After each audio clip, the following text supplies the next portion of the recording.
Bonjour, c'est Anne, assistante virtuelle et formatrice. J'espère que vous allez tous bien et aujourd'hui je voudrais vous parler de l'art d'organiser une réunion à distance.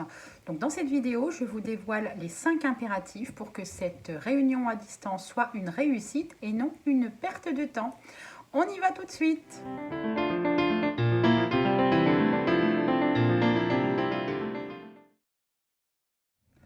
Donc l'impératif numéro 1, que ce soit une réunion à distance ou une réunion au bureau, il faut avoir un ordre du jour précis. De cette façon, chaque participant à la réunion sait exactement quels sont les sujets qui vont être abordés et peuvent préparer leurs questions, leurs interventions, leurs remarques, leurs commentaires, etc., etc. Donc vous allez devoir en amont collecter les informations pour pouvoir établir l'ordre du jour et ensuite envoyer les invitations aux participants. L'impératif numéro 2, c'est d'inviter les participants, enfin les bons participants, parce que vous n'allez pas convoquer toute l'entreprise à une réunion marketing, par exemple. Donc, vous allez sélectionner les participants pour faire que cette réunion soit vraiment productive. C'est-à-dire que si c'est une réunion sur un sujet précis, n'invitez que les personnes qui sont concernées par le sujet.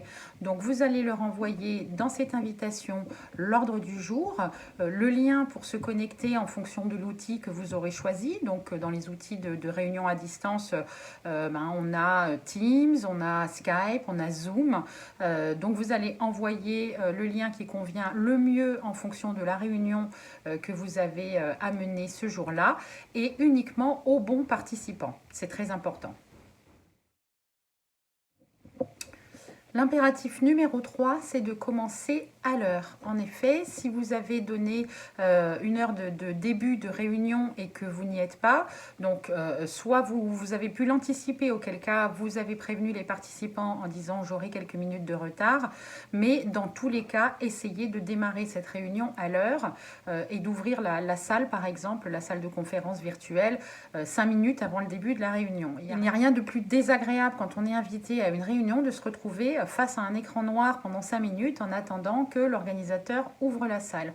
Donc commencez à l'heure, ouvrez la salle un petit peu pour qu'il puisse y avoir des échanges un petit peu cordiaux entre les membres de l'équipe et surtout, on commence à l'heure en suivant l'ordre du jour. L'impératif numéro 4, c'est de répartir le temps de parole. En effet, dans une réunion, chaque personne va certainement avoir des remarques à faire. C'est pour ça que c'est très important d'inviter les bons participants. Ça évite les questions annexes qui n'ont rien à voir avec l'ordre du jour. Mais répartissez le temps de parole. Chaque personne va avoir quelque chose à dire sur le sujet pour lequel vous les avez conviés.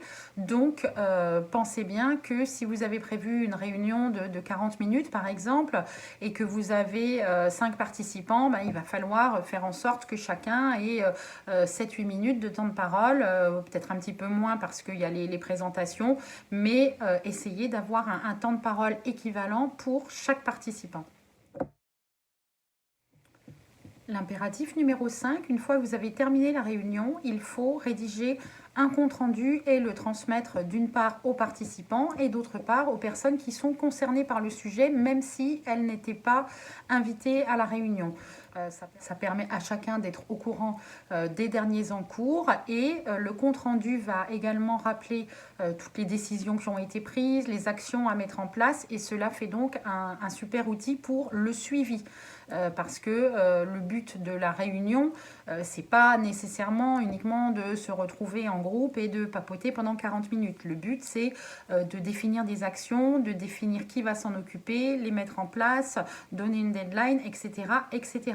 Donc le compte-rendu, c'est pas du tout quelque chose de superflu, si vous voulez. C'est vraiment quelque chose de nécessaire pour le suivi. Ça va également donner les bases de la prochaine réunion, s'il y a encore des questions par rapport à ce qui a été décidé la dernière fois.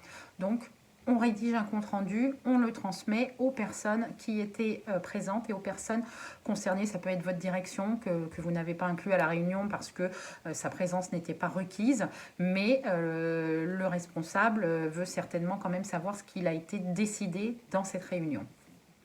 Donc vous voyez, je viens de vous parler des 5 impératifs. C'est vraiment les conditions sine qua non pour organiser une réunion à distance qui soit productive et constructive.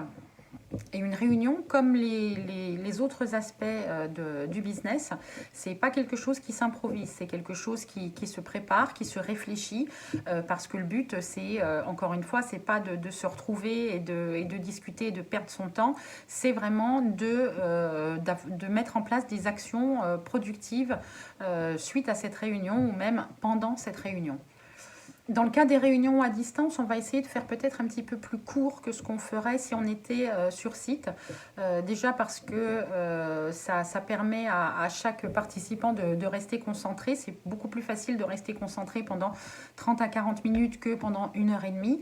Donc pensez-y quand vous rédigez l'ordre du jour. Ne mettez pas une quantité astronomique de points. Il vaut mieux organiser plusieurs petites réunions, peut-être avec moins de participants. Mais le but, c'est que personne ne perde son temps. C'est vraiment le but de l'opération. J'entends encore souvent parler de crise de réunionnite aiguë où tout le monde se réunit pour parler de la pluie et du beau temps pendant 2 heures. Tout le monde a perdu son temps, rien n'a avancé. Donc franchement, si je devais ne vous donner qu'un seul conseil, ce serait de ne pas perdre votre temps dans des réunions qui sont mal préparées parce que ça n'a vraiment aucun intérêt. C'est donc le sujet que je voulais aborder avec vous aujourd'hui, la réunion à distance. Ça ne s'improvise pas, ça se prépare.